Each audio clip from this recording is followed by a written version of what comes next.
Okay, so here we are recording again. This is day number 3 for me. This magic doesn't just happen all by itself, children. All right, so we are still going to be in Unit 15. It's a very large unit, talks about a ton of different things.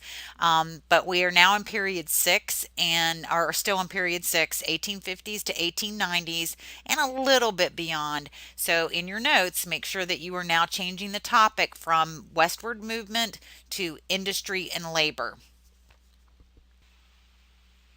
So, since we're going to talk about industry, let's look at the characteristics of industrialization. Lots and lots of new technologies are being born, and that makes industry much more efficient than it originally was. And so, you have these people that truly are becoming millionaires overnight with these new inventions and much easier way to make goods. So, that means you need new business management because now instead of having 15 people working at a factory, you could have 100 people working at the factory because you're making more money, so you can hire more people to make even more money. And of course, now that you have millionaires and billionaires being coming about in America, you need new banking ideas. You're also going to need new types of loans for these people that are opening new businesses. So there's very little government regulation. This industrialization just kind of snuck up on the government, and they wanted people to be making money because that if individuals made money, that meant our economy was healthy. And so they didn't have the time, and they really didn't want to put a lot of government regulation on it. But it was a huge government. There was huge government support. So if you were somebody that was ready to open up a business, you could go to the government and sometimes get tax breaks or maybe even some type of a loan. So I want to kind of give you an idea of how much the industry and especially in textiles had changed to kind of give you an idea just how advanced these technologies had become.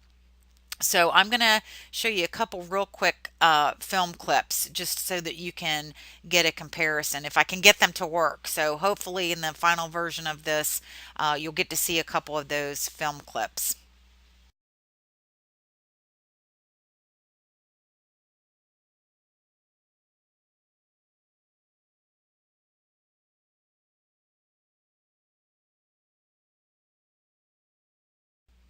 This is my fourth time recording this one slide, but I have to get Thomas Edison right. So, we're talking about technology, and we can't talk about inventors and technology of this time period without talking about Thomas Edison. So, you probably know that Edison is given credit for the first working light bulb. Please know that he is not the only one that was working on it at the time. He was in a race to get to be the first one to make a patent.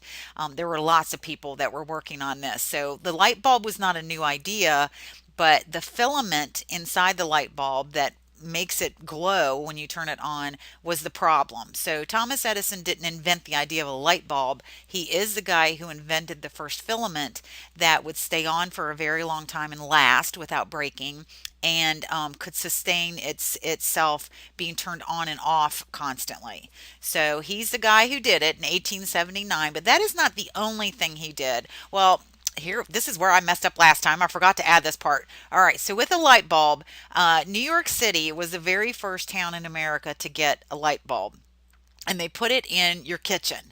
So you got one light in your home in the kitchen.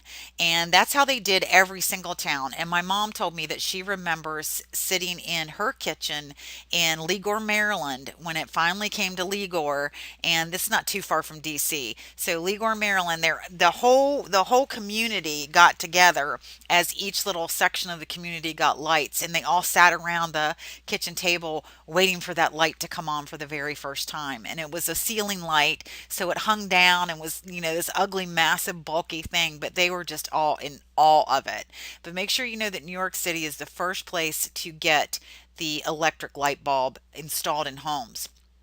And that does change life for people living in the cities. So suddenly you can stay up later, you can go out at night because you're going to have street lights and it makes you feel safer, and it's going to lead to nighttime entertainment. So that light bulb really does change the world. It changes everything, from the hours that businesses now operate to, like I said, new types of entertainment that can now be done after dark. But That is not the only thing he invented. He also invented the electric generator and the phonograph in 1887. And in just a minute, I'm going to put up a clip, if I can get it to work, of what was the first thing that was ever recorded on a phonograph and played back. And so you'll get to listen to that. It's kind of scratchy, but you'll get to hear Thomas Edison's real voice. So he doesn't stop there. He goes on and he makes motion pictures in 1888. And by 1892, he has a full-fledged electric type of business that sells anything you can think of that runs on electricity, including washing machines and things like that. So 1892, he creates GE. You may know it as General Electric. So it's still a pretty famous town, or famous town. I told you I'm tired. It's still a pretty famous company. Now, I think one of the things it's most famous for is things like washing machines and dryers. So not necessarily an electric company, but Thomas Edison changed our world forever. And of course, it's going to lead to a lot of other inventions like refrigerators and things like that. So he's the guy that starts it.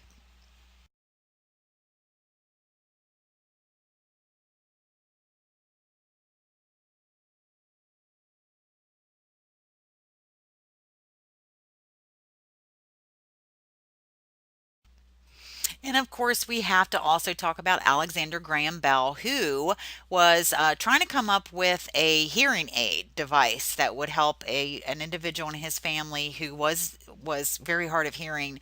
And he does invent that, but it also morphs into the telephone in 1876. And this begins the communication revolution.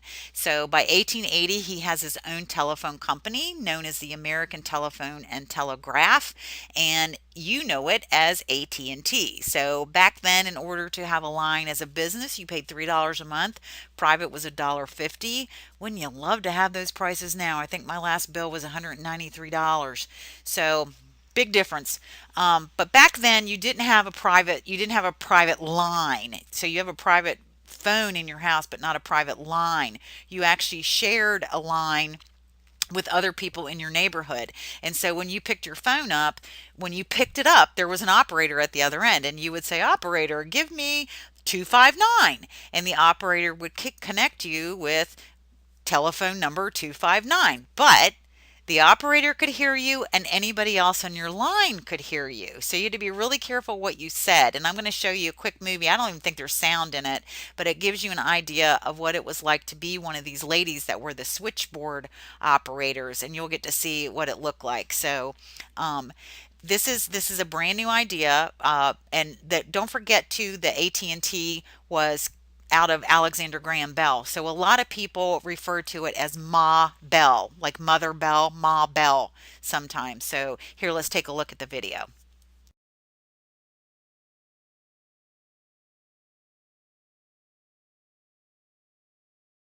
This guy is one you probably remember from last year. I hope you do. Henry Bessemer. In the 1850s, Henry Bessemer brought back from England the idea of melting steel, and he named it the Bessemer process. So the Bessemer process again is a way to melt steel. He created this giant thing that looks like an egg made out of metal. He named it the Bessemer egg. He really likes his last name, and because of him, we can all you have to do is make a mold of whatever thing you want made out of steel, and you pour this hot lava into that mold. Wait till it cools, and voila, you've got, railroad steel, railroad pieces, and bridge parts for bridges and buildings. And so it really does make our world safer, because now things are made of steel. Steel's not going to bend and burn up and things like wood does. So it ends up leading to the Carnegie Steel Corporation, which we will talk about more later. But Henry Bessemer, make sure you know, for the Bessemer process, melting steel using the Bessemer egg, and it leads to the Carnegie Steel Corporation. Another name that you definitely should know is the name Wright. So the Wright brothers, of course, are the ones who invented the first working airplane, the one that could sustain flight. Not the first airplane, but the first one that could sustain flight. And so Orville and Wilbur Wright did this in 1903 at Kitty Hawk, North Carolina. So let's talk about them a little bit before we talk about how that plane changed the world. Wilbur and Orville were very, very close. Wilbur was the brains of the operation, super, super smart guy, and it was accepted that he was going to go off to college and probably be something brilliant. But right before he was supposed to go to college, it was his last year of high school, he ended up getting hurt in a hockey accident, and it changed everything. He didn't even finish high school. So Wilbur and Orville um, are going to end up staying together instead of Wilbur going off to college. And so they want to do something, to keep their minds active and to make money. And they're both pretty smart. Wilbur just he can't retain a lot of information anymore, but that doesn't mean that he's not smart. And so they open up a combination of a newspaper and a bicycle shop, and they both worked at both of them, and it was pretty prosperous. Both the businesses were, but they started experimenting with the idea of an airplane, and in 1903 that dream comes to a fruition. Now with the airplane, it wasn't like it happened overnight. They at Kitty Hawk, North Carolina, they tried over and over and over again to get this plane to have sustained flight. Still not doing very well at this, am I? And they ended up having it fly for 59 seconds at 852 feet. So it's considered the first successful flight. Not a big one, but a first successful one. So they went to Kitty Hawk, North Carolina because it's super windy and they felt like they could get lift. So that's why they picked Kitty Hawk. But I'll show you a picture in a minute. And I think I actually have a film clip too. I know I'm like film clip crazy in this unit. But let's look at what happened to what how the airplane changed things. So of course your mail is going to be much much quicker. It connects the entire world through sending mail on airplanes. Travel of course is a whole lot easier within the country and outside the country. We start using airplanes in World War One during trench warfare to shoot at enemies. That was very dangerous, though. You still had to get really, really close to the ground to see who was in the ditch. So pilots in World War One didn't have a very long life expectancy, but by World War Two, they definitely do. World War Two, there are air battles all over the place. So World War Two, 1939, these guys invented this in 1903. That's how quickly things progressed. So they started and other people grabbed the idea, their plans, and they just completely run with it. And nowadays you can make it from Dulles Airport to um, oh, I can't think of the name of that Heathrow airport in England in about 6.5 hours. Six if you have a good tailwind. So that's crazy. Isn't that crazy? So it all comes back to the Wright brothers. Now let's look at a picture. Here's what it looked like. And this is actually, I think it was actually Wilbur in the plane. I could be wrong. I'll have to look that up. So don't write that down. But I think it was Wilbur. So hugely, this is the day it happened. Hugely successful day. Now, of course, I love to tell you all the details of the story. Wilbur actually ended up getting typhoid fever and dying pretty young. And his brother Orville and he had lived together their entire lives and worked together their entire lives. And he just never got over Wilbur's death. He basically became a hermit after that. And so he stops inventing. He closes the bicycle shop. He stops writing for his newspaper and just basically lives day to day waiting for his turn to die so he can be with his brother. So not just a working team, but a two guys, two brothers that really, really loved each other. I had to throw that in there. Come on.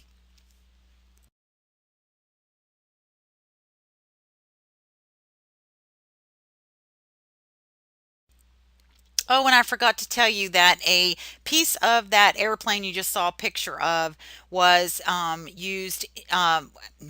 It was taken to the moon, and so it's still up there. They encased it in something that protected it, and so it was sent up on the first American flight to the moon, and it's still there. All right, so let's move on to Henry Ford. You guys know who Henry Ford is. He's the guy who made the first real workable car known as the Model T in 1908. And there are many, many different models of his car. T is the one that became successful. I've seen a Model A before. It was really weird looking, that had mirrors all over it. And I've seen a G before as well. That one was, I think that's the one that looked like it was kind of shaped like a bullet. So none of them were super, super likable until we got to the Model T. Now, back then they called it the horseless carriage. That's how they advertised it. But by 1908, he had this model perfected, and he knew that he wanted to use the assembly line to produce this thing. Henry Ford did. Now, remember, the assembly line is not a new thing. Eli Whitney, I know every single one of you remembered that. Eli Whitney is the one who invented the idea of the assembly line, using it for to make guns out of interchangeable parts. So Henry knew about this process, and he uses it for his cars. And this is a really smart guy. He's very smart, and he says to himself, if I set the factory up to produce these cars, and I only do it in the color black, it will save time and it will save money.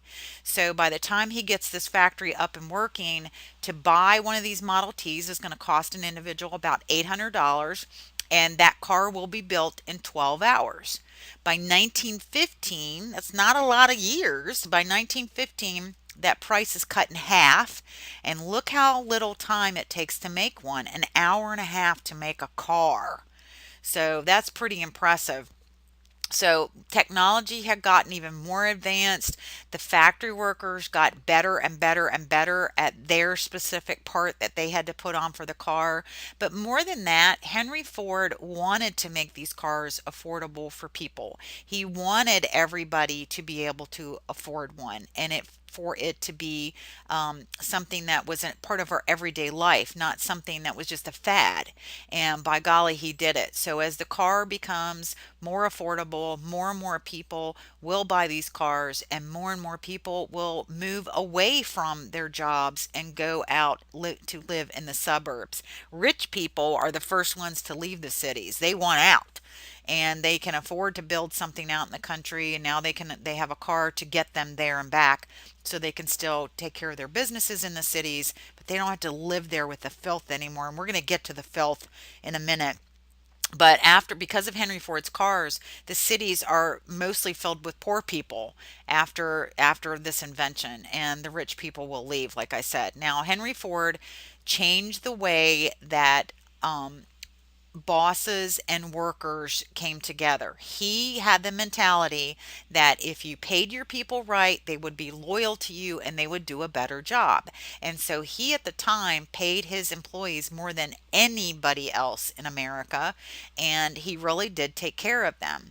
So his methods of using the assembly line, the way that he treated his people, he wanted his own people to make enough money that they could buy these Model Ts.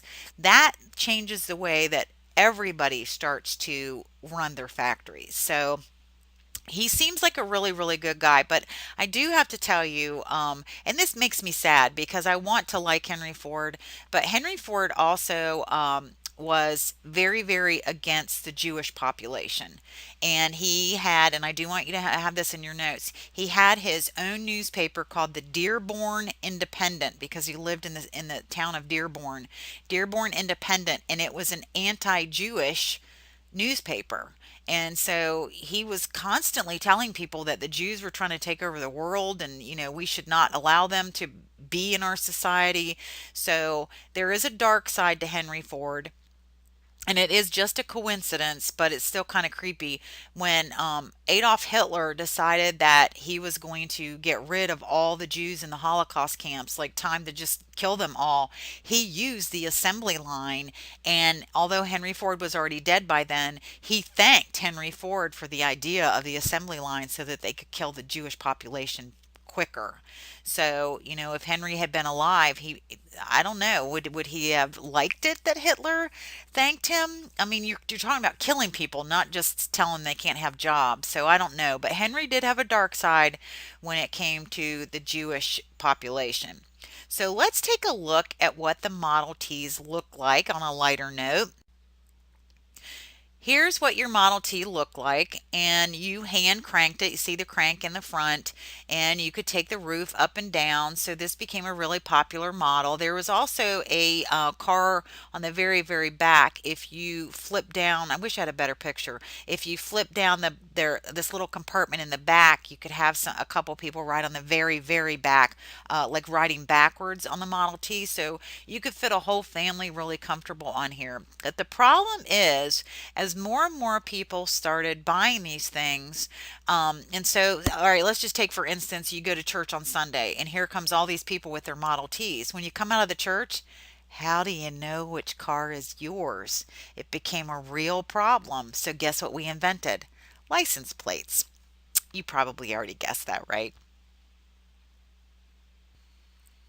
Now we have to know some certain words, and I'll probably make you do this for vocab, but we'll go over it together here just in case I decide to be nice and not give you that. But you need to know certain terms in order to understand some of the things that we're going to talk about. So let's talk about a corporation. And here you go, straightforward, a group that acts as a single entity, legally a single person. So the great thing about a corporation is that you have something called limited liability in a corporation. Limited liability means that you cannot lose more than you invest in the company. So if you invest $100 and the whole thing goes belly up, the nobody can come after you to take more than $100. So you're the bank, the thing goes upside down, you don't get your $100 back, end of story. Nobody can come after you to take your house or garnish your wages or anything like that. So the corporation legally becomes a single person, and the corporation is responsible for itself as a single entity. Nobody is going to lose their home. So it's a safe way to go.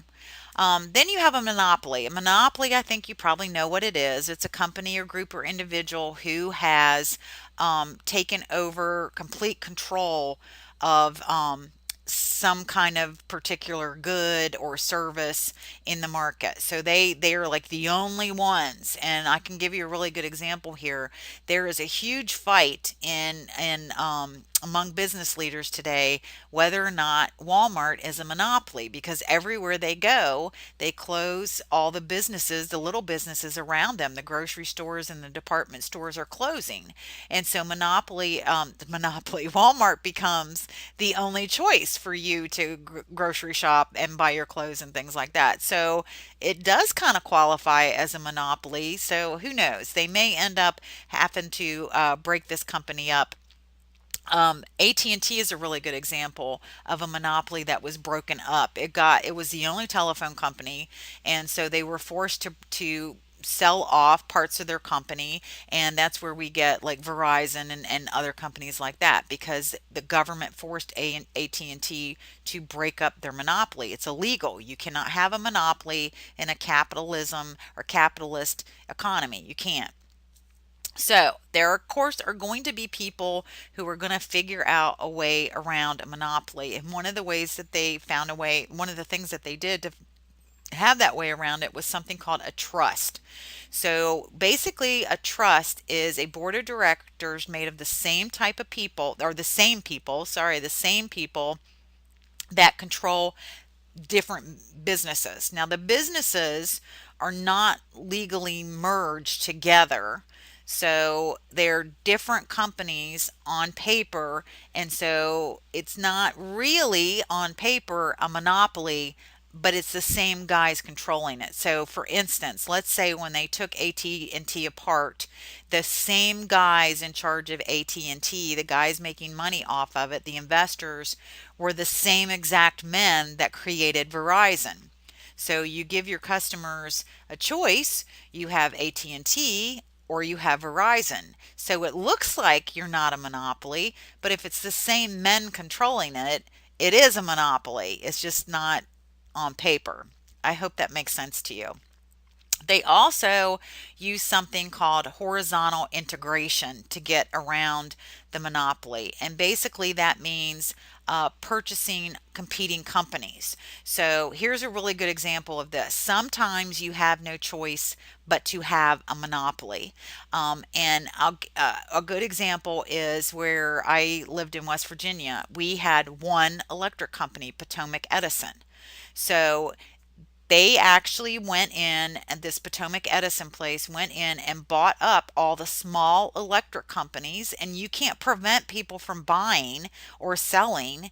And so they went in and they bought up these smaller electric companies till only Potomac Edison was left. So your choices are, as a government entity, to allow this one electric company to exist to give everybody electricity, or you can not have any electricity available. If nobody wants to have another electricity in Bunker Hill, West Virginia, another electric company, you can't make them.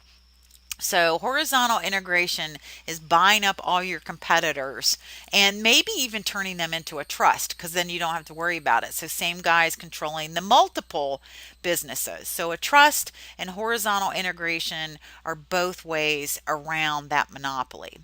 Now, there is also another type of business owner. It's not a monopoly. So this one's perfectly legal. It's called vertical integration.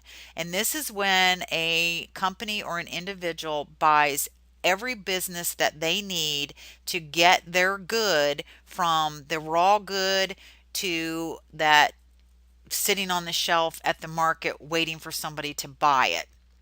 So let's look at a picture. I think it'll make it a lot easier.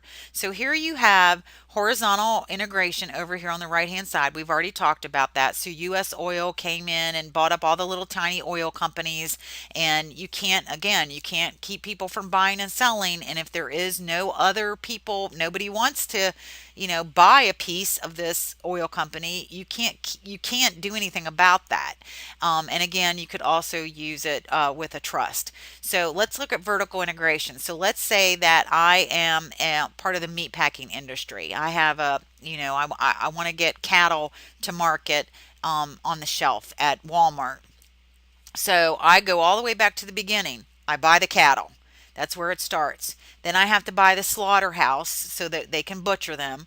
Then I need railroad cars that are refrigerated. I need warehouses that are refrigerated. I need the meat packing plant where you cut it up and you put it in the pretty little packages. I need a delivery company to get it to the grocery store, and I need the grocery store. So I'm going to buy all of those things that I need to get it from being a live cow to putting it on the supermarket shelf. Now, I might not necessarily buy the supermarket, maybe not, but I buy everything else I would need in between to get my cattle to sitting on the shelf at Walmart. Okay, so that is the difference between vertical and horizontal integration. Horizontal, you buy up everything that's like you. Vertical, you buy up everything you need to get your good to market. Hopefully that made sense to you. Now, the last term we need to talk about is an oligopoly, and I threw that in there because, well, you need to know it, number one, but number two, I love to say it, oligopoly. Now I can't say it because I said I like to say it. Anyway, an oligopoly is a few companies that dominate the market on a particular good, exactly what it says here. So you might have, in the entire United States, you might have a very small handful of oil companies in the entire United States that dominate the whole market on oil. So that's an oligopoly. See, I got it in one more time. Okay, let's see what else we need to talk about. So, on to results of big business. Now, company owners are separate from their workers. We talked about that. They live in the suburbs, so they need more than just cars to get them in and out of the cities and within the cities as well. And all of this is going to lead to cable cars, subways, and trains. So, it's going to change the face of the city. So let's look at what the city looked like every single day. So this is pretty gross, pretty crowded. This laundry actually looks really, really clean. I don't know how the heck that happened. Usually in the cities, it was so dirty from the smog from the factories that your clothes on the clothesline always looked gray or even black. But you can see it's super, super crowded. Rich people aren't going to live here. No way. So the rich people again are moving out. And they're moving into places like this, suburbs. So these are what we call cookie cutter houses. They basically look all alike, and we're going to come back to that in another unit, these cookie cutter houses. So the funny thing that I think is the houses all look alike, the cars all look alike. Wouldn't that be like being in the Twilight Zone or something? But anyway, this is your suburbs. So these little neighborhoods that higher class, or some of them were just middle class people that lived for people to live in, and then you have the poor people still stuck in the city. So let's talk about these different vehicles, these different ways to move mass numbers of people. The first electric trolley or streetcar was done in Richmond, Virginia in 1886. Yes, you do need to know Richmond, Virginia. So 1886, first electric trolley streetcar, Richmond, Virginia, 1886. And there you go. So you were looking at the trolley. I just love this picture. And if I can find the video that I used to have that goes along with this, you'll get to actually see it in motion. So I'm not going to promise that, but I'm going to try. So here's your trolley car. And right beside of it, you have horses and buggies. If you look onto the right hand side here, you can see a Model T coming into the picture. So you have all these different types of transportation happening at the same time. I just think that this is the coolest picture ever because it's like you can see the future coming. So you've got past, present, future entwined with one another in this one picture. Just I know I'm a nerd, but I think it's awesome. So the first subway was done in New York City in 1904. Scary, scary, scary. Look at this picture. So it was an open thing. Notice that these are rich people. So the first ride ever was done in private. You paid a lot of money to ride on it this first time. And again, it's open. So you had a lot of policemen around just in case anything went wrong. But it did, nothing went wrong. It was a very smooth kind of adventure for the super, super rich. So this group right here is the very first group ever to ride in the subway. And don't forget where it happened first. Now, for owners living in the city, there is a never ending supply of workers. So that's good for big business, of course, right? But for workers, there's no job security, there's no benefits, there's no training because there's a never ending supply of workers. So big business creates many, many, many jobs, yes. But as more and more people are pouring into the cities trying to get jobs, you're expendable. And so if anything happens to you health wise, too bad, so sad. Now, what does it do for consumers? Consumers suddenly can buy stuff for really cheap. There's not a lot of variation, like the Model T, all of them being black, but the products are cheap. So, and they're things that will make your life easier. Things like washing machines and refrigerators and things like that, especially for the ladies. So, if your life as a wife is made easier by these inventions, you're definitely going to convince your husband to find a way to buy these things, right? Of course you are. So life in the city was not a good life at all. We're going to get into this in depth. The really super quick buildings that went up to house these hundreds of people, poor people moving into the cities, are called tenements. They are terrible places to live. They went up super quick, which means they're not well built. They're not well insulated. So you have constant noise all the time, and from the streets below, from the other apartments. They are fire traps, and you've got multiple families living in these areas. Some of the family situations were nothing more than a room that was 10 by 10 feet by 10 feet for an entire family. So, because of the factories, of course, there's lots and lots of soot. They did not have a sewer system that was designed to take care of this many people all at once. And so sanitation becomes a real problem. People were going out into the streets and doing their business. And what are you supposed to do? And then, of course, with having this many people this close together, crime is a real consideration as well. So let's take a closer look at the railroad industry. You know that it was the Irish and the Chinese that built the Transcontinental Railroad. You better know what towns they started in and what states.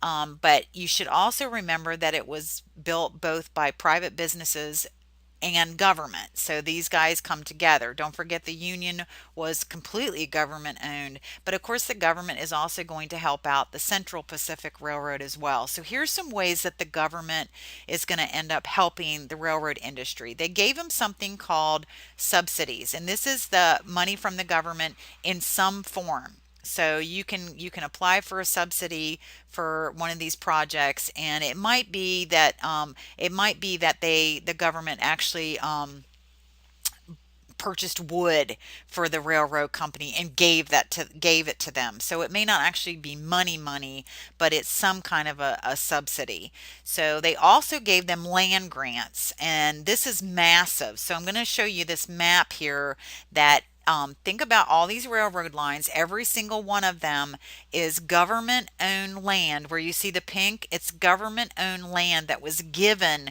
to the railroad companies, given to them. So that is a lot of daggone land, a lot of land. Now, the government also, during this time period, became real big on giving interest free loans to the railroad and other businesses too. But interest free loans are a brand new idea that it's a lot of it is to keep businesses that are in trouble going. So they're supposed to have to pay it back, but with no interest. So I think that's fantastic. And here's some examples of loans that the government has given out to companies. Some companies you might know. So Boeing, of course, is an airplane company. GE, we just talked about that. Shell, gas company. Dow Chemical. I love Google. Look how much they gave Google when Google was first starting out and having trouble. Even Walt Disney and Walmart got a handout. So these are loans interest free. I wish that I could qualify for an interest free loan. We can't talk about the railroads without talking about this guy, Cornelius Vanderbilt. He's kind of a conundrum of a character. You can't really say he was a good guy or a bad guy.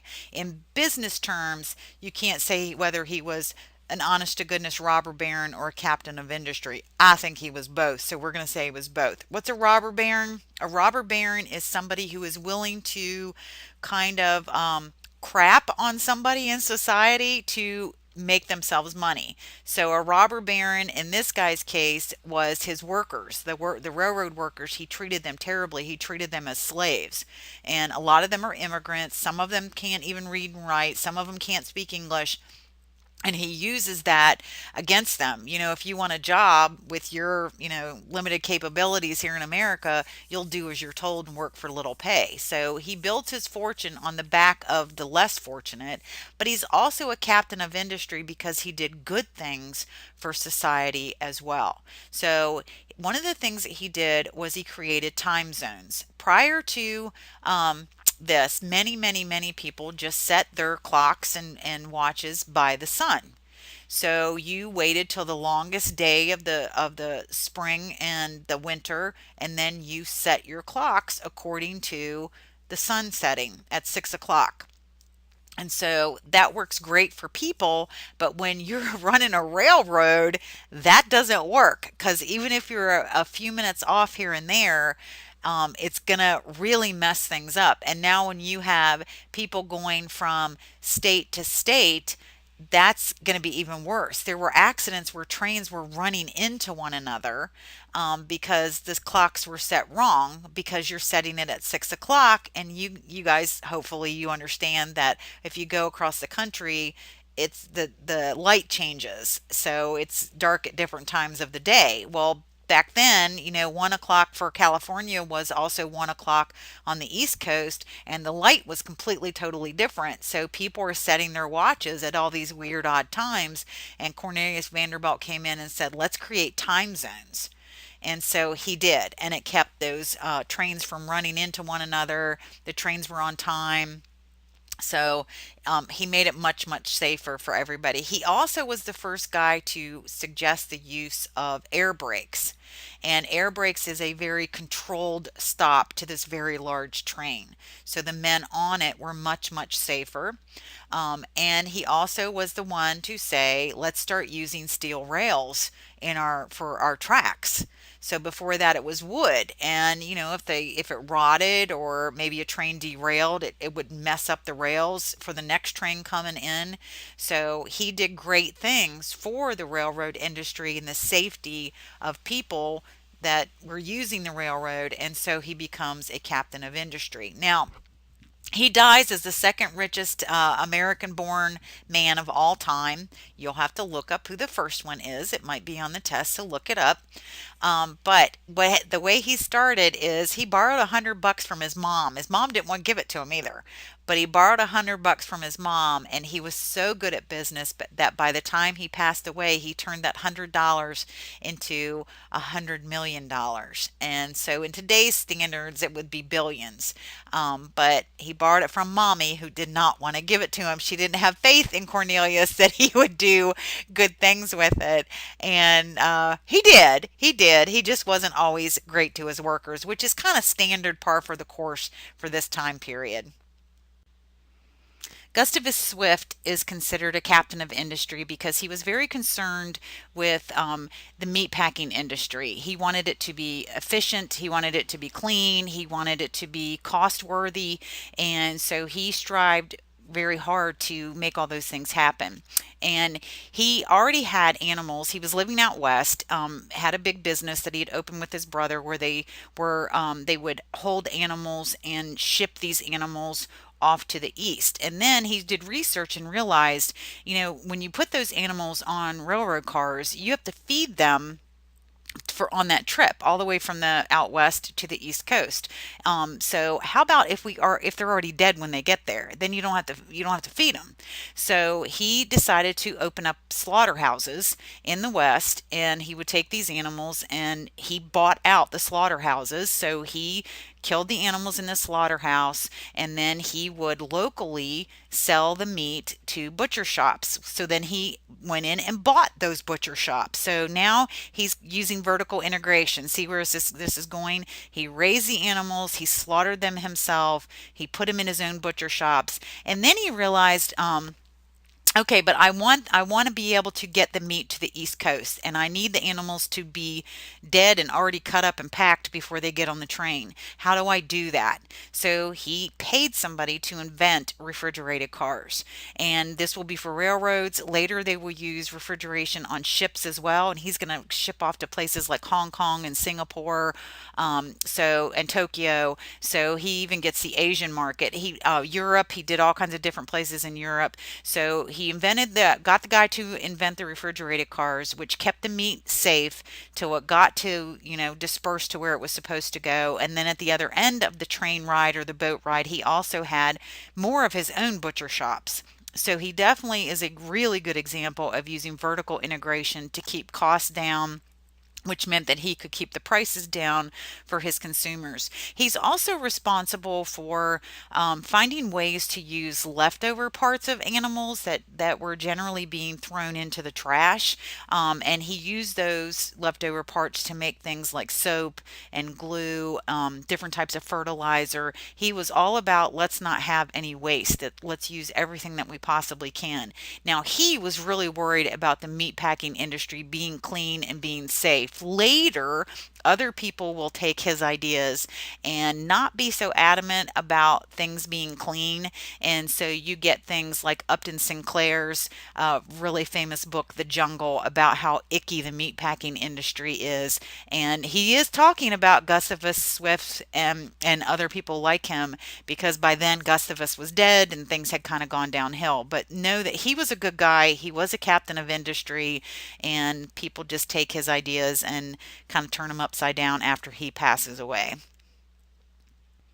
We've talked a little bit about the steel industry. Let's talk now about some men that made a lot of money in it. And we have to start that discussion with Andrew Carnegie. So, Andrew Carnegie was a captain of industry, and his famous business was called Carnegie Steel. And in Carnegie Steel, he used the Bessemer process to create all kinds of things made out of steel. And he ends up doing such a great job that he is responsible for a quarter of the nation's steel. So think about bridges, railroads, boats, hospitals, anything you can think of that now is going to have a metal structure.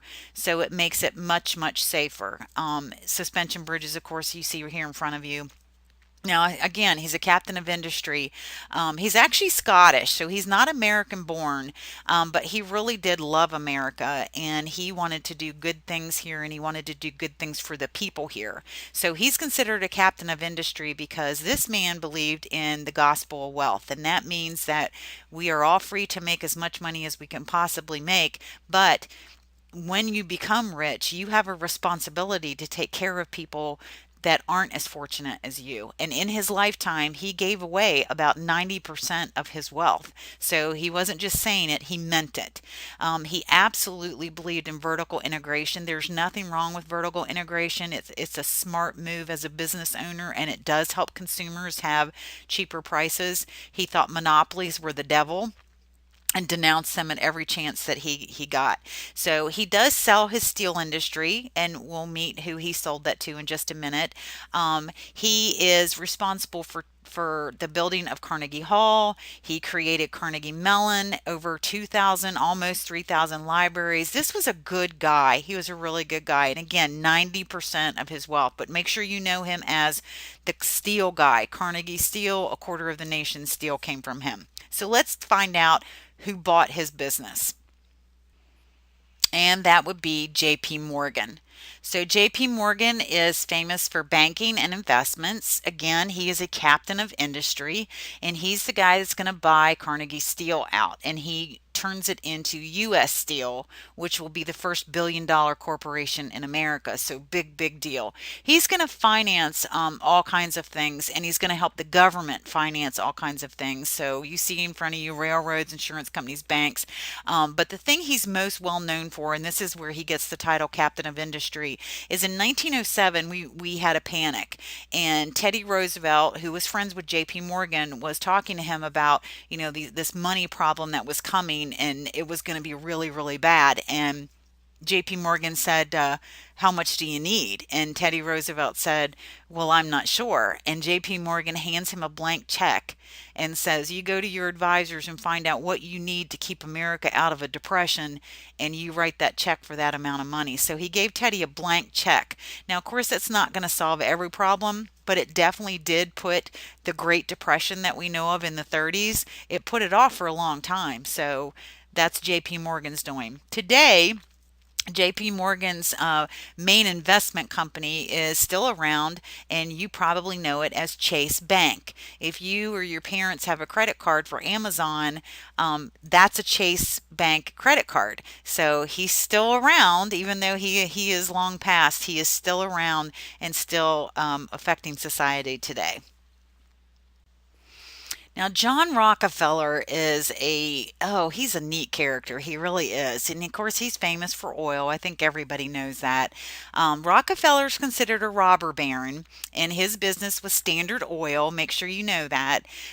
He's considered a robber baron because he did some pretty bad things. He was open to using anything and everything to make himself a profit. So let me back up with him a little bit and explain some of his background. It might help you understand why he was so into making money. His dad was actually a snake oil salesman. And Rockefeller swore to himself when he was a little kid that he was not going to be what his dad was. His mom now was super, super, super religious.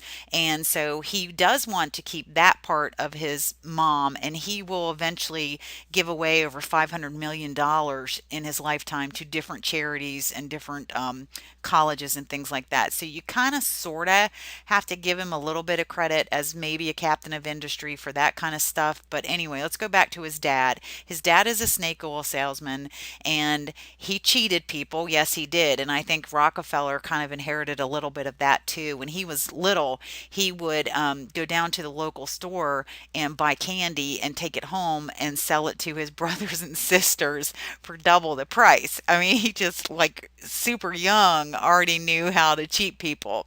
So again, he's going to use everything and anything to make himself money. So he used horizontal and vertical integration. So horizontal, meaning he was fine with having a monopoly. And in the end, when he finally does pass away, he has 90% of all the oil production in America under his control. 90%. So how the heck does that happen? What he did is he bribed the railroad. He was a major producer of oil, a major shipper of oil using the railroad. And he went to the railroad and said, if you ship other companies' oil, I'm not going to use you anymore. I will find another way.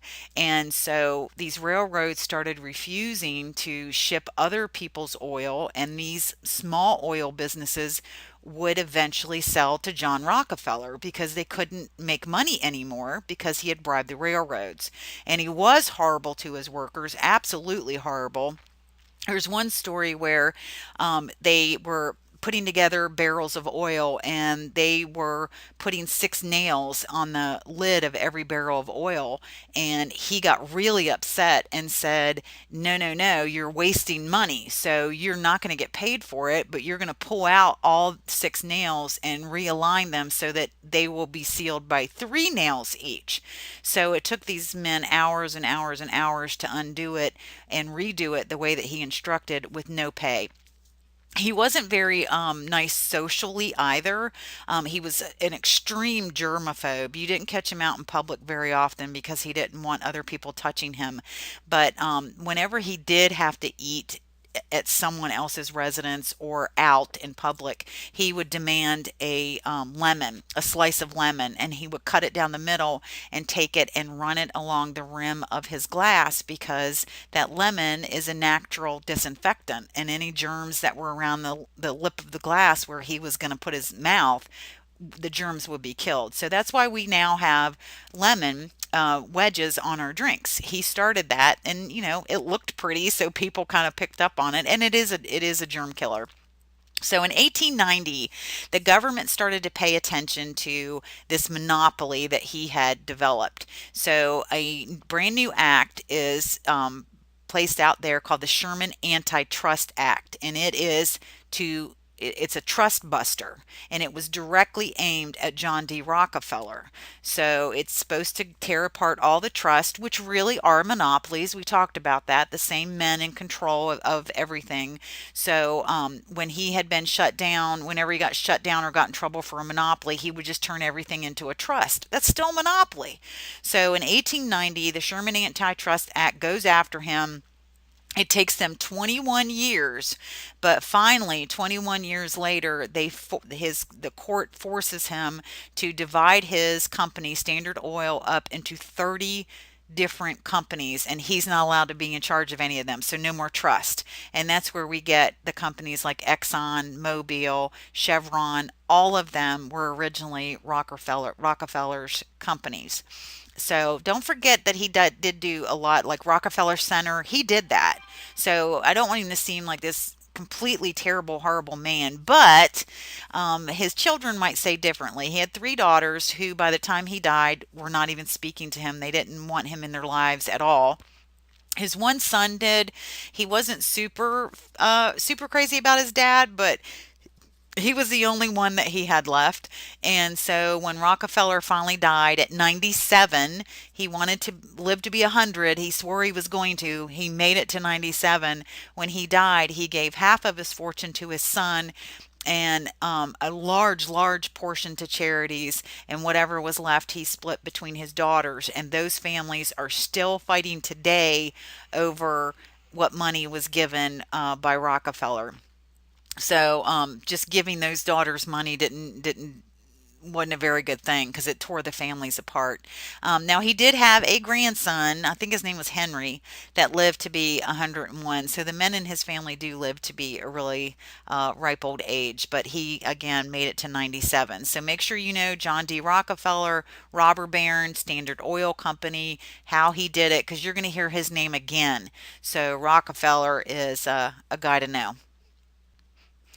Now we've talked about all these big business guys, but let's look at what it was like to be one of the workers in these big businesses. So you've heard all of these things before, I'm sure, and we're going to talk about each one again in this unit. So here's just a quick list of the things that workers had to deal with, the terrible things that they had to deal with. So just pause the video here if you would and write down the list. So, once you've gotten that done, the low wages, 6 day work week, in some instances, make sure you know that it was actually a 7 day work week. Some instances, people worked 16 to 18 hours a day. So, again, we're going to talk about all of this, but that you see what a misery list this is. So, workers are going to come up with organizations that are going to help them fight for better conditions, and those organizations will be unions. So let's move on to some of the unions of the time. There are different types of labor unions, so let's kind of look at those a little bit. Trade unions are workers from different factories in a town that will get together, and they could be like all textile workers, but one group makes t-shirts, one group makes blankets, one group makes, ski hats, whatever, but they all have the same type of trade, and they all come together to get better working conditions as a whole for all the people working in textiles. Now, craft unions are much smaller because these guys are skilled workers who have a talent or a special knowledge, and they will come together as a craft union. Now, the industrial unions are more specific. So you could have where the trade unions has all the textile workers in the town on it. A industrial union might have just the people who make the t-shirts. So, trade unions of the three is, of course, is going to be the biggest, with craft unions and industrial unions being much smaller, craft unions being the smallest. So, what means do they use to get what they want? The number one thing of the time, of course, is strikes. So, you refuse to work, the owner of the company might have to hire temporary workers, which were often known as scabs, SCABS, scabs, and these strikers would stand outside with picket signs and march. And whenever the scabs tried to break through the line to go open the factory, of course, they would sometimes be physically harmed. And so sometimes strikes could be, pretty bad. They also had something called closed shop agreements that a lot of owners were kind of forced into. Closed shop agreements means that you can only hire people who are part of the union. So that reduced the number of people that could take your job, and it made you a little bit more valuable because it's not like you can hire anybody off the street. They also fought against what we call yellow dog contracts. And basically, that means say you do work for a t shirt factory and they teach you how to work in that factory, all the ins and outs of it. Prior to any training whatsoever, they could make you sign a yellow dog contract, which means that for at least 6 months after you leave that company, you can't work for another company that is the same type of thing. So if you're making t-shirts and you quit your job or you're fired from your job, you can't work to make t-shirts for anybody else for at least 6 months. Sometimes it was 3 years. So they fought against the yellow dog contracts. They wanted training, they wanted apprenticeships, they wanted aid for members during hardships like workers' compensation. That kind of thing did not exist back then. So they fought for that pretty hard. And they also fought for something called collective bargaining. And hopefully you learned this last year, but collective bargaining basically is where everyone is allowed to hear what the boss has to say to the factory representative. You would pick one person to be the representative of the people that worked in the factory, or if it was a really big factory, you might have a representative for each floor or each section. But that one little person, when there was a problem, would go talk to the boss, just the boss and that one person. And so things were happening in that room that the other workers didn't know about. The representative often felt threatened, and so they wouldn't really fight for the workers' rights. The boss could kind of bully them around. But with collective bargaining, you still have that one voice that speaks for everybody, but you all go together to talk to the boss, not just the one little guy. So everybody is witness to what's being said when the boss and the workers come together. So no more secrets. And that's the way collective bargaining works, and that's still around today. Now we're going to look at individual unions and whether they did a good job or bad job, survived or not. So let's take a look at one of the earliest unions, and that is the Knights of Labor. So the KOL started in 1869, and originally it was a secret society for tailors. So, those tricky little tailors. But eventually, of course, it's going to get much bigger, and eventually it will involve many different industries. And by the 1880s, it is the largest union that there is. And the reason that it's the largest union that there is they will allow pretty much anybody in. So, any skill level, both genders. They even allowed blacks in the 1880s. There's only one group that they absolutely said, no, you cannot come in, and it's because they were threatened by their work ethic. You guessed it, it's the Chinese. So the Knights of Labor were openly all for that Chinese Exclusion Act, and they had no problem admitting that. So here's the things that the Knights of Labor were really, really on board with, and that was getting that 8-hour day, abolishing child labor, equal pay for equal work, a graduated income tax, all the things you see in front of you. So freeze it and write it. The most famous of all their early leaders was a guy by the name of Terence Powderly. Now, Terence Powderly was against strikes.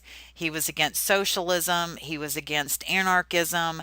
The problem is that this union grew so fast. You see the number here, 1886, 700,000 members. So it went from a secret society in 1869 to 1886, 700,000 members.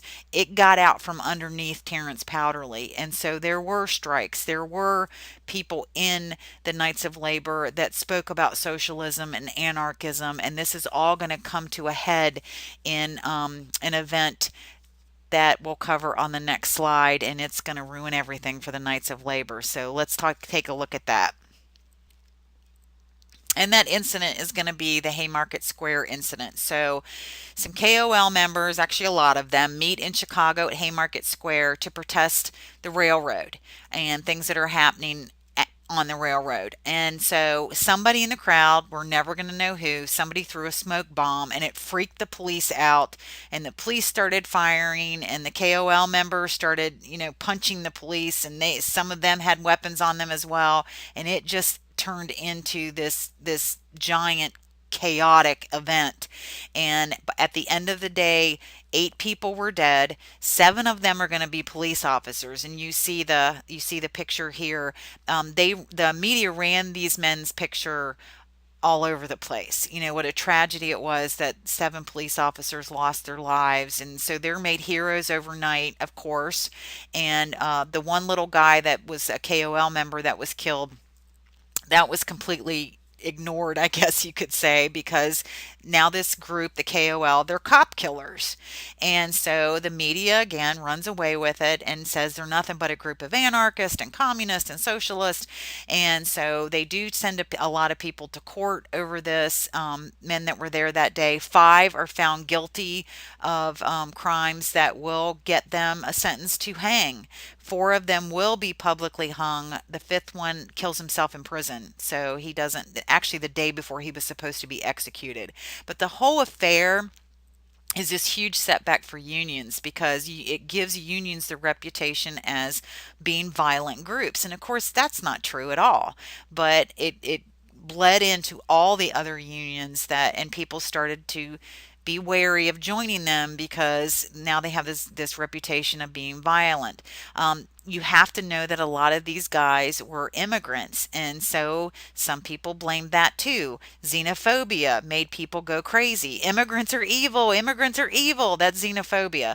So all different kinds of blames came out for this. But what really happened was there were just too many people to keep controlled, and Terrence Powderly could not stay on top of it. Like I said, 1886 there's 700,000 members, but this event that happens immediately does away with those numbers. So 1890, you're down to 100,000 members. People did not want to be associated with this group anymore because they were violent. They were immigrants. There's a xenophobia again. They're anarchists. They're communists. They're socialists. All of that not true, but it does severely damage the membership in the Knights of Labor.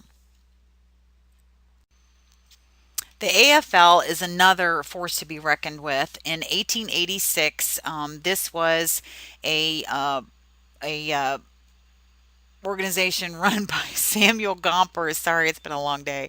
Run by Samuel Gompers, and it is a conglomeration of many craft unions. So it's different craft unions that will come together, but so they're separate, but they're united by skill. And they claimed that they were okay with women and blacks coming into the union, but the fact is that nobody was willing to train women or blacks to have a skill, and so it really kept them out. There's not going to be skilled females or skilled blacks, and so they can say all they want that they were allowed to come in, but they're not going to qualify. They were, just like the KOL, very open about the Chinese Exclusion Act. They did not want any Chinese coming into America. They're definitely not allowed in the union again. Their major focus is on collective bargaining. So their numbers are actually going to grow. So you start out in 1886 with 150,000. Those guys were cigar makers, by the way. And by 1924, you have a ton of different craft unions coming together under the head of the AFL, and with 3 million people. So this one's going to really, really jump ahead of all the other unions by the early 1900s. Of course, the AFL is going to have strikes as well, and their most famous strike is the Homestead strike. So in 1892, Carnegie Steel in Homestead, Pennsylvania, the workers there. Now remember, it's a conglomeration. The AFL is a conglomeration of many craft unions together, and so the craft union that existed at Carnegie Steel was the Amalgamated Association of Iron and Steel Workers. So that's their little union, but in a bigger picture, they are part of the AFL, just like a lot of other craft unions. So it is connected to the AFL. This is just a branch of the AFL that is causing problems at Carnegie Steel. And don't make sure you understand that Amalgamated Association of Iron and Steel Workers was not the entire AFL. It's just one little part of it.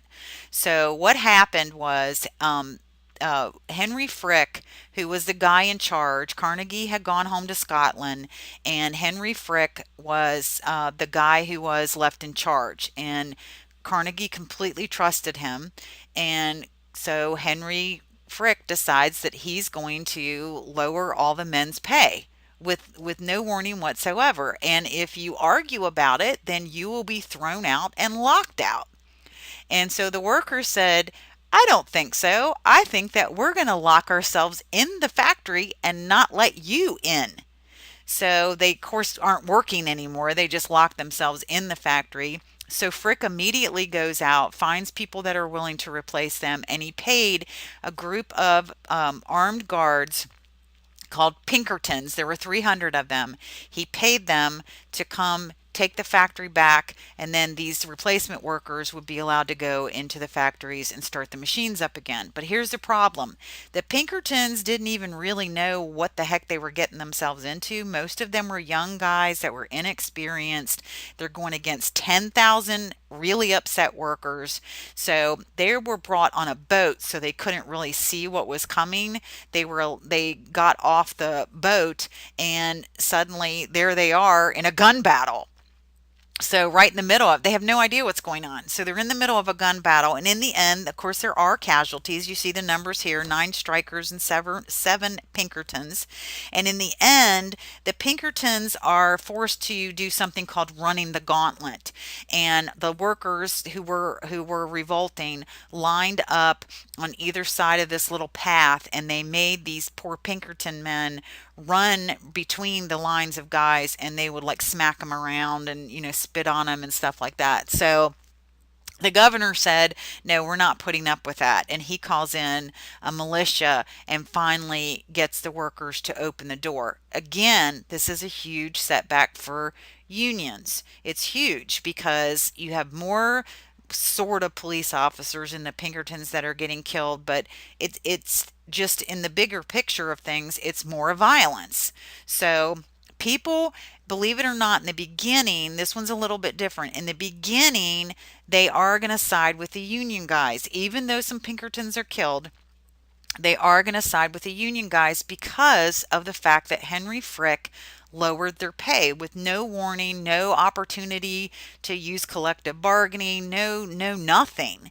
And so people sided with them until some rogue little worker decided that he was not going to put up with this, and he broke into Henry Frick's office one evening when Henry was working late, and he shot him twice. He shot him in the neck, and he shot him between the shoulder blades. And so, of course, people heard the shots. They came in, they got the guy out of the room, took him to jail, and there's Henry Frick hurt.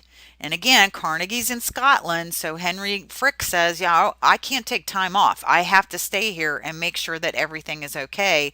And so he sat there with no kind of medical treatment to numb anything or anything like that. Just had the doctor go ahead in my chair while I'm still working, take the bullets out. He actually even helped to dig out the one that was in his throat, but he wouldn't leave the office. He was so worried about what would happen if he left. And so the newspapers got a hold of that. They made the union guys look bad because they had shot this tower of work ethic, Henry Frick. So all of a sudden, now the union guys are the bad guys and Henry Frick is a good guy. And let me tell you, Henry Frick was not a good guy. But in the newspapers, it made it look like he was. So again, it's going to hurt the unions. It definitely makes it clear that the government is on the side of the owners because the governor called in 8,000 militia to take these guys out of the factory. So now remember, the AFL has many different groups under the heading of AFL. This specific one, the amalgamated guys, are going to be completely destroyed. That union does not survive the Homestead strike. Okay, so I know that one was a little bit complicated, but make sure you can tell me where Frick was, tell me where Carnegie was, tell me why the people were so upset, and how the tide turns against the unions.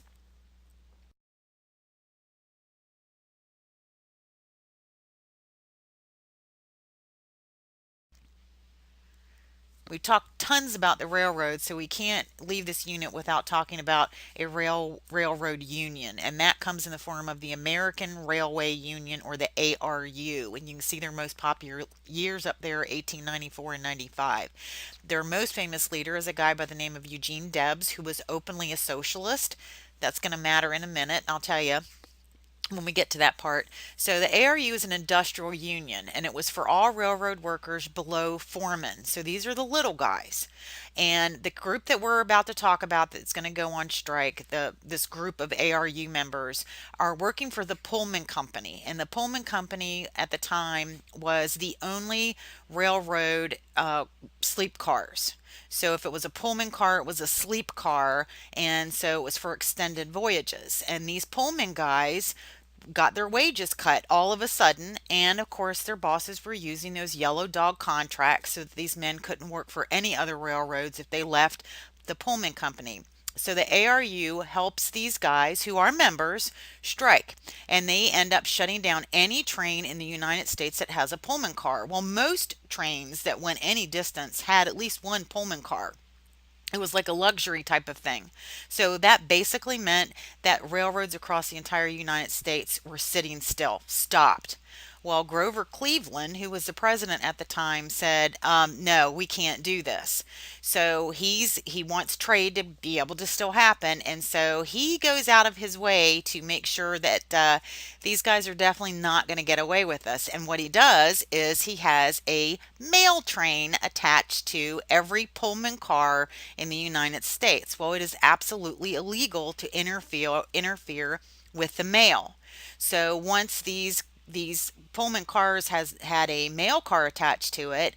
Now Grover Cleveland has the ability to call in the military to stop this strike, and so that is exactly what he does. And of course, it's going to be, they're going to beat people up. And again, this is going to be another huge setback for unions because not only was it violent in the end, but also these guys got their reputation as trying to kidnap the mail, which was not true at all. But giant setback for the unions. Now Debs is going to be jailed because of this, and he does a couple years in jail. He runs for president from jail. He actually does pretty good. He gets 6% of the popular vote, which is pretty fantastic because he's a socialist and he runs on a socialist ticket. So here we are in the late 1800s, the last years of the 1800s, and a socialist guy's got 6% of the popular vote. That's going to be a really big deal. Debs is in and out of jail a lot throughout his lifetime. He's going to be arrested by a president later in time, and we'll talk about that later. But Debs is not even though the ARU and the unions themselves got a bad reputation, Debs did not. He was a wonderful speaker and people loved him. And so from jail to get 6% of the popular vote running on a socialist ticket is like a miracle. Nobody's ever come close to that ever since. So that should tell you what kind of a speaker he was. Women also had their own union, and this is the most famous one, International Ladies Garment Workers Union, or ILGWU, done in the 1900s. This is mostly women, mostly Jewish women, and they were not very well received until a huge disaster called the Triangle Shirtwaist Factory fire. Now, this Triangle Shirtwaist Factory had been cited for very poor working conditions and treating their employees unfairly, but nobody paid attention until a fire broke out on the day you see here, March 25th, 1911. 146 women of 500 dead in half an hour. It would have been worse than that, but it was a Sunday, and so not everybody that was supposed to be in the building on a normal working day was there. So 146 women of 500 that were there that day dead in half an hour. So let's look at some of the pictures about this. So here's the ladies at the Triangle Shirtwaist Factory, and a shirtwaist is it's just it's a shirt. It's a tight-fitting shirt that kind of goes in at your waist, and so that's the specialty. These are the ladies running the irons here, and see all the little pieces of fabric laying all over the table, and you see piles on either side. That's one of the things that this Triangle Shirtwaist Factory was cited for multiple times because the ladies were not allowed to throw anything away. They kept all the remnants. And so when the building caught fire on the eighth floor, the all these little remnants of material instantly caught fire too, and it just became instantly uncontrollable. So you see the picture here. It's a 10-story building. The fire broke out on the eighth floor. And the problem with this is that the fire departments had not been updated enough to meet the new types of buildings that were being built once steel allowed the buildings to get taller and taller and taller. So the highest building that the fire department could help would be an story building, and this one is a 10-story. So it just barely reaches to the eighth floor where the fire started, not enough to actually do anything. So literally, they were pouring water into this building and nothing was happening. There was a little boy that was found in the basement, like 3 or 4 year old little boy who was a worker there, and he was nearly drowned when they found him because he was in the basement. The basement had filled up with water because, like I said, they were just pouring the water into the building. It's not doing any good. All it's doing is running to the basement. And so this little boy was nearly drowned by the time that they pulled him out of the basement. That's how much water they poured in the building, and it did no good. So here you can see the floor. You saw the ladies doing the ironing. Here's the ladies that are doing the sewing. And there's even more remnants here. Whenever they cut anything off, they just threw it basically in a corner or under the table. But very flammable things all over the place on every floor of the building. And this is what that same room is going to look like after. So just carnage, really, just absolute carnage. Now, the thing that made this such a significant event is the fact that for that half hour that it took to kill those 140 some girls, and it was mostly girls, the crowd had time to stand outside and watch and see what was happening. And these girls, knowing that they weren't going to be rescued, some of them went up and tried to jump from one rooftop to another. There was a male dorm, college dorm, right next door to them, and the boys of the dorm climbed up onto the roof and were shouting to the girls, "Come up here, jump, jump, jump!" And some of them did, and they didn't make it. So it was just too far. And some of the girls, there was actually a wrought iron fence between the two buildings in the little alleyway, and some of the girls were speared on that fence when they tried to jump. And so that was not an alternative. Other girls, and the crowd is watching all this, other girls just decided to jump for it. And they only had one net. The net ends up breaking after only 10 girls jump from the windows. And so this crowd is standing there watching these little girls catch on fire, watching them jump to their deaths. It's just a horrific thing to have to stand there and watch and know that there's nothing that you can do to help them. So here's some of the bodies once they jumped. So many bodies hit the ground that it actually breaks some of these sewer doors. That's how hard they hit and how many hit. And here's just another view of it. So the men did the best that they could to keep the bodies intact because a lot of the bodies were so badly damaged that they were afraid their families wouldn't be able to identify them. So you see this guy going through the bodies, and he's pulling belongings out of their pockets and kind of pinning it to their clothes so it doesn't end up getting lost when they move the bodies, because they're thinking, maybe the parents or sisters or brothers can identify these girls based on what they had on their physical being. So here's a really good picture of the building. So a lot of kids will ask me, why didn't they just use the fire escape? Didn't they have a fire escape? Yes, they did. But the fire escape was not to code. And if you tried using it, you were going to fall to your death anyway. The fire escape was supposed to be heat resistant. And you see here, it was not. It actually melted. So fire escape was not an alternative either. If you were on the eighth, ninth, or 10th floor that day, you were going to die. And that was the sad truth of it. So they had so many bodies that they didn't really know where to lay them out so that families could come identify them. So they did it at the local dockyard. So this is actually a boat yard that you see here. And they laid all the girls out and had family members come identify them. Some of them were so badly disfigured from the fall or from the fire that they were never identified. They just had to figure out who didn't come home that day. So again, here's the newspapers are here. You see the pictures. That's where it came from. And so this is going to light the media world on fire and really upset the public, especially once they find out that here's these beautiful little girls laying here disfigured, and it could have been prevented if the Triangle factory had done what they were told to do and to fix the safety issues that never got fixed. And then you see it's just horrific pictures. And all of these are pictures that went in the newspapers back then. So, firsthand, a lot of these people saw it firsthand, and then you were allowed to go down to the dock and see it. And people showed up. People love tragedy. So, of course, they went down to the docks to see even more of it. So once this incident happens and society stands back and watches it, now people are going to start paying attention to Ilgu.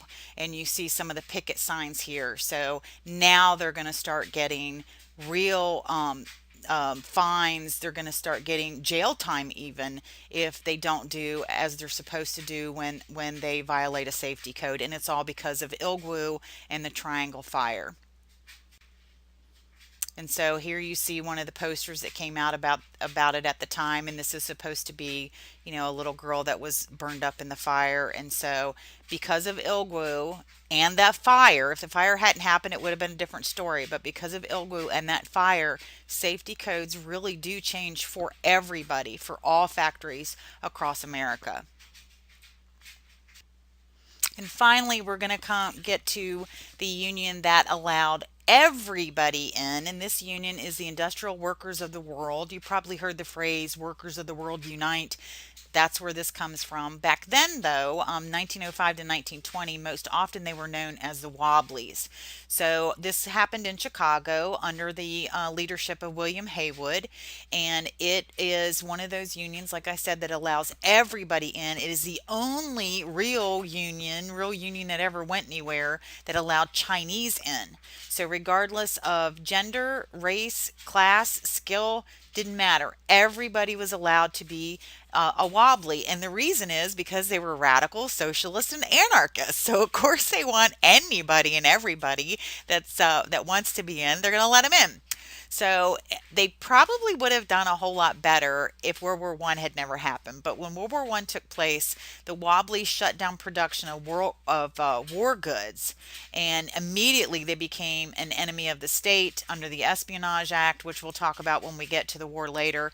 And Haywood ends up running away to Russia, and that is after that the Wobblies start to die out, and by 1920 they're gone. So another bad name for the unions. These really truly were radical socialist and anarchist that did bad things and shut down wartime factories, which you just didn't do. So again, violent, and now these guys are anti-American. So the unions just aren't doing any good at all anymore. Okay, so that is it for all the unions. I know that was a whole lot. So now let's talk about people, individual people, and what's going on with them and industrialization.